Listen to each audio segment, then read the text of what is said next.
मेरा कमरा ऊपर होगा ना?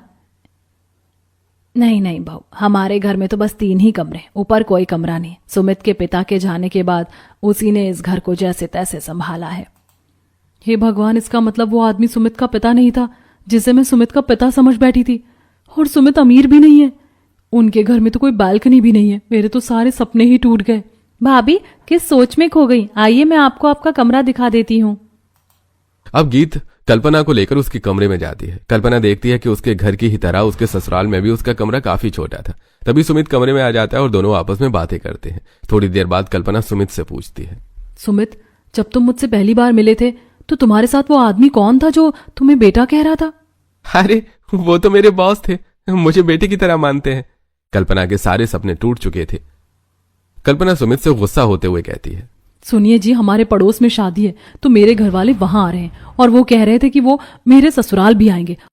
अगर उन्होंने मेरा ससुराल आकर देख लिया कि मेरा ससुराल इतना छोटा है और यहाँ कोई बालकनी नहीं है और मैंने सारी बातें झूठी कही थी तो उन्हें कितना बुरा लगेगा, कुछ तो कीजिए। कल्पना, मैं तुम्हें हमेशा से ही मना करता था कि इतनी बड़ी बड़ी बातें मत करो कि हमें भविष्य में शर्मिंदा होना पड़े। तुम्हें तो पता है कि मेरी एक छोटी सी नौकरी है, भला मैं क्या कर सकता हूँ। अगर हम 1 महीने के लिए कोई रेंटल हाउस भी ले लें तो उसका किराया बहुत ज्यादा होगा जो मैं अफोर्ड नहीं कर सकता।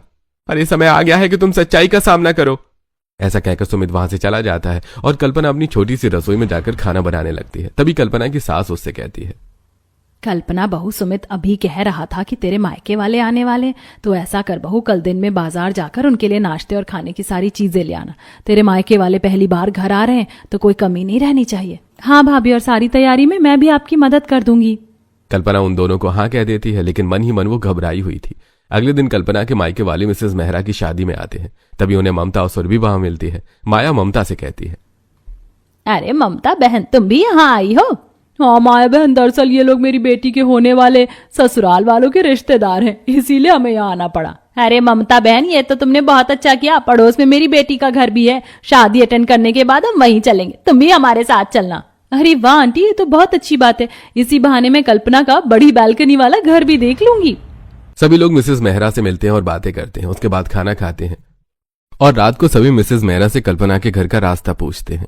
मिसेस मेहरा उन्हें रास्ता बता देती हैं। सभी लोग कल्पना के घर पहुंच जाते हैं। बाहर खड़े होकर माया कल्पना को फोन लगाती है और कहती है, कल्पना बेटा, हम तो यहीं खड़े, लेकिन तेरा बड़ी बालकनी वाला घर कहीं दिखाई नहीं दे रहा। तू घर से बाहर आ तो पता चलेगा। कल्पना एक छोटे से घर से फोन पर बात करते हुए बाहर निकलती है। माया उसे देखकर कहती है, अरे बेटा, तू इस घर में क्या कर रही है? चल तेरे घर चलते हैं। माँ, दरअसल यही मेरा घर है। तभी कल्पना की सास और नंद वहां आती हैं और सभी मेहमानों को अंदर बुलाती हैं। सभी लोग अंदर हॉल में बैठकर नाश्ता करते हैं। माया देखती है कि कल्पना का घर काफी छोटा था, यहाँ तक कि हॉल में सभी लोग अच्छी तरह बैठ भी नहीं पा रहे थे। तब कल्पना की सास कल्पना से कहती है, दरअसल बहन जी, हमारा घर छोटा है ना, इसीलिए ज्यादा लोगों के लिए जगह नहीं हो पाती। वैसे कल्पना बहू, तुम अपनी भाभी और अपनी सहेली को अपने कमरे में ले जाओ। हम बूढ़ों का तुम्हारे कमरे में कोई काम नहीं, इसीलिए हम यहीं बैठकर बातें करेंगे। अब कल्पना सुरभि और शीतल को अपने कमरे में ले जाती है और बैठकर बातें करने लगती है। तब सुरभि ताने मारते हुए कहती है, वैसे कल्पना, तूने बताया नहीं, कहाँ है तेरे घर की बालकनी? कहीं छुपा कर रखी है क्या? चल चल, हम बालकनी में ही बैठेंगे। मुझे लगता है तेरी बालकनी जादुई थी जो हमारे आने से पहले गायब हो गई, या फिर घर छोटा हो गया। सुरभि को इस तरह मजाक उड़ाते देखकर कल्पना को बहुत बुरा लगता है, लेकिन वो चुप रहती है। तब शीतल कल्पना को समझाते हुए कहती है, कल्पना, तुम इतनी परेशान मत हो। छोटे या बड़े घर से जीवन में खुशियां नहीं आती, जीवन में प्रेम से खुशियां आती हैं। और सुमित जी तो तुम्हें कितना प्रेम करते हैं। थोड़ी देर बाद सभी लोग घर वापस लौट जाते हैं। माया अपने कमरे में बैठकर शीतल से बातें करते हुए कहती है, शीतल बहू, कल्पना ने सब कुछ हमसे झूठ कहा। वो तो किसी बड़े घर की बहू ही नहीं है और बेचारी को बड़ी बालकनी वाले घर में शादी करना था, लेकिन उसके घर में तो बालकनी ही नहीं। ये सोचकर और ये देखकर मुझे बड़ा ही दुख हो रहा है। माँ जी, आप चिंता मत कीजिए, भगवान ने चाहा तो सब कुछ ठीक हो जाएगा और एक दिन कल्पना अपने लिए बड़ी बालकनी वाला घर भी खरीद लेगी। शीतल अपनी सास को समझाती है। ऐसे कुछ दिन बीत जाते हैं। एक दिन कल्पना अपने पति, अपनी सास और नंद सबके साथ अपने मायके आती है और हॉल में बैठकर रोने लगती है। तब अनुराग कहता है, अरे बेटा, रोती ही रहेगी या कुछ बताएगी भी? क्या हुआ है? सुमित बेटा, तुम ही बताओ, बात क्या है?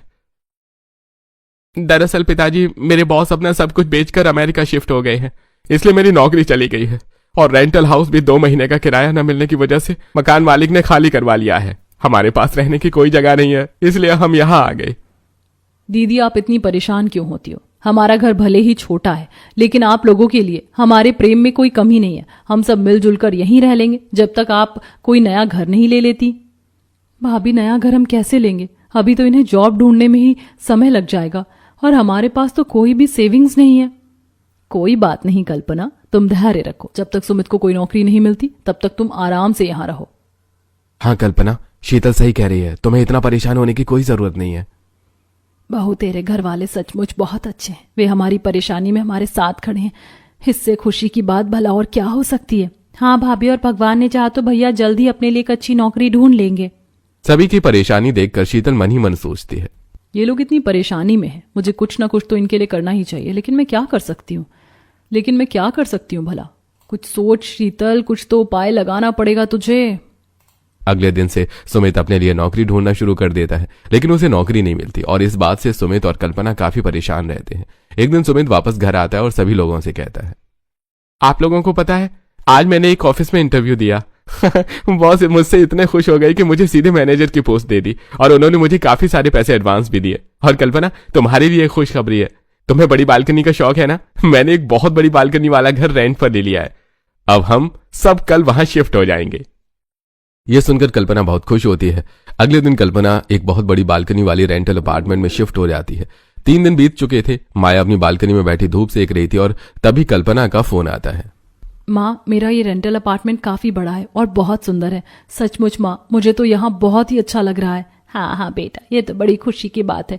तेरा सालों का सपना जो पूरा हो गया। शीतल, पता है, मेरा जो प्रोजेक्ट चल रहा था ना, उसका कॉन्ट्रैक्ट मुझे मिल गया है। पता नहीं कैसे इतने सारे लोग उस कॉन्ट्रैक्ट के पीछे पड़े थे, लेकिन वो कॉन्ट्रैक्ट मुझे ही मिला है। ये तो बहुत खुशी की बात है। अब तो आप जल्दी से सफलता की ऊंचाइयों को छुएंगे।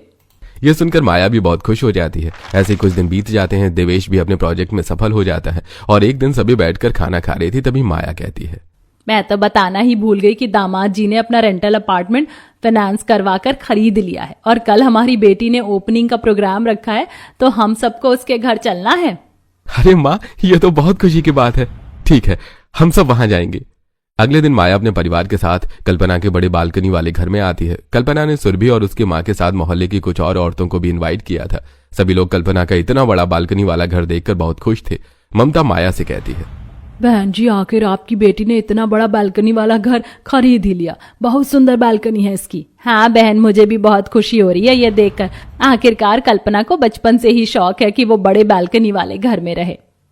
तभी कल्पना वहां आती है और सुरभि से कहती है, सुरभि, आज ना ही जादू से मेरे घर की बालकनी गायब हुई है और ना ही घर छोटा हुआ है। तू अच्छी तरह देख ले, कहीं कोई कमी तो नहीं रह गई।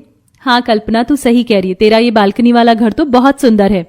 सभी लोग बातें करते हैं। उसके बाद कल्पना अपनी भाभी को अपना कमरा दिखाने ले जाती है। देवेश भी वहां आ जाता है और कहता है, वैसे शीतल, यही सामने एक बहुत बड़ी बालकनी वाला घर है। सोच रहा हूं कि मैं उसे खरीद लूं। आमने सामने रहेंगे तो मिलना जुलना भी होता रहेगा।